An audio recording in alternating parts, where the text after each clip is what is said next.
I didn't realize that the weight of my body on top of the rattlesnake was keeping it from striking. But at the time, I was pretty much in a how do I get out of this one kind of a mode. That's not unlike the storm the disciples found themselves in, or the one we're in right now. Thanks for joining us on Life Journeys, a podcast about thriving through the worst pain that life brings. With global initiatives threatening big changes to our way of life, we're going to need to activate Jesus' words about mountain-moving faith. Words That Work is the ongoing series on life journeys that is rooted in releasing revelational words of faith that will work every time and with everyone. It's about moving the mountains that keep us from the presence and goodness of God. It's about defining our life purpose and identity through encountering Him until we have the power to move the obstacles that are destroying our liberty and hope. In my military days, I once found myself on the hunt for a wild boar. These 400 to 600 pound European boar can run like a deer, dodge like a rabbit, and can be very dangerous. But my fear was what was transpiring underneath me as I sat cross-legged in the tall grass with my required backup, a ranger from Minnesota. I felt like a rookie when I mentioned something moving underneath me. Then we both looked down again and saw the head of a rattlesnake hovering over the zipper on my pants. Today, it's kind of like we're sitting on a rattlesnake. The psalmist said, "There they were in great fear where no fear was." When it literally happened to me, it was days before I realized that my body weight had kept that rattler from striking. This was just like the disciples in the storm.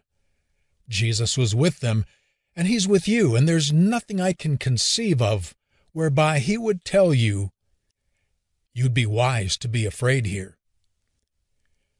John says that when they took Jesus into the boat, they immediately got to where they were going.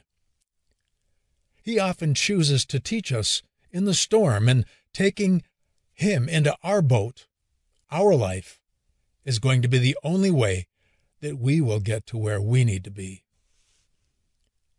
The other day, a verse jumped off the page at me. Jesus came to the disciples after His resurrection. They had gathered in fear for their lives, and He simply said, "Peace be unto you." If there's one thing He's saying to all of us during this viral storm, it would be at peace. In Matthew chapter 7, Jesus told us that when the storms of life come, make sure your house is built on the rock. Now understand that God has a purpose for these storms, just like the one He had for the disciples. Jesus said when the storms come, not if the storms come. I've learned this about storms, and I'm still learning it. It's important to have more respect for what God intends to do instead of having so much respect for what the storm will do to our health, our jobs, our families, and our future. I have no doubt that this is America's only answer. It's encouraging to me to tell you this. The storm that threatened the men in the boat was in greater danger because of the man in the boat. Is there a place here where the disciples could have exercised their own faith and commanded the storm? That may be an implication from Jesus' rebuke of them. Where's your faith? Why are you afraid? Or did anything need to be done at all? Were they supposed to just ride it out and go take a nap like Jesus was napping? It probably doesn't matter what they did. So often we live in fear because we think we should be doing something, but we don't know what to do. Or perhaps someone is sick and we spend all of our energy trying to figure out what our next move should be. Listen, faith doesn't need a next move. Faith doesn't have to incessantly ask, what did we miss? What did we do wrong?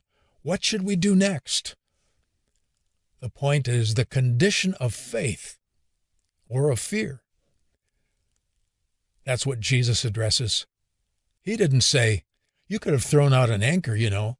You could have made for shore in peace. You could have just waited it out. Whatever they could have done, they should have done in faith. It's not as if they could have done the wrong thing, even if they were fully trusting Jesus. Whatever you do in a time of crisis, do it from a place of faith in God, not faith in what you decided to do. These disciples probably would have never thought to just speak to the storm themselves, but give them some credit here. They did come to Jesus and ask for help. He didn't let them drown or lose the boat because they were asking in fear instead of faith either. This was a point of testing for the sake of their growth. The disciples didn't blame the one who led them into the storm either.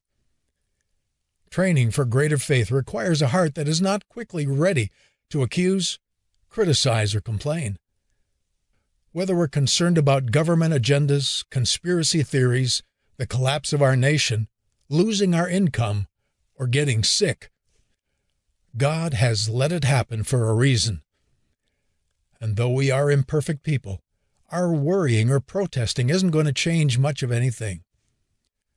We need to trust God and learn what He's teaching us. He said, "You have been given power to tread on serpents and scorpions and over all the power of the enemy. Nothing shall by any means harm you." I'll never forget how I learned how true that is. That evening when I was hunting, I finally just rolled back off that snake as fast as I could, and he just crawled off. In our present problem, we would benefit greatly by facing the real issue here. It's developing our ability to address life's problems with God's solutions instead of our own. God has helped you many times before, hasn't He? Remember that tight spot you were in? You made it through. And just like then, everything may not have turned out all right, but however it turned out, you were all right. And so it's going to be in these coming days. Though it's hard, it is not impossible. Remember, Jesus is the author of your faith. You aren't. You don't have to work it up. Just ask Him, and He is going to help you. You can unlock the presence of God in your life. There are revelation principles that remove the mountains, keeping us from joy, hope, peace, and purpose when our world gets turned upside down. Look for these words that work with Pastor Hardika as he shares what has helped him when life got hard. And don't forget to check out his book, The Fortress and the Firebrand, available on Amazon and Barnes & Noble. Thanks for listening to Life Journeys. Find new episodes every Wednesday and Saturday. And if you're new to this series, it begins with the September 16th episode. Just like the disciples in the storm, Jesus was with them, and He's with you, and there's nothing I can conceive of whereby He would tell you you'd be wise to be afraid here. John says that when they took Jesus into the boat, they immediately got to where they were going.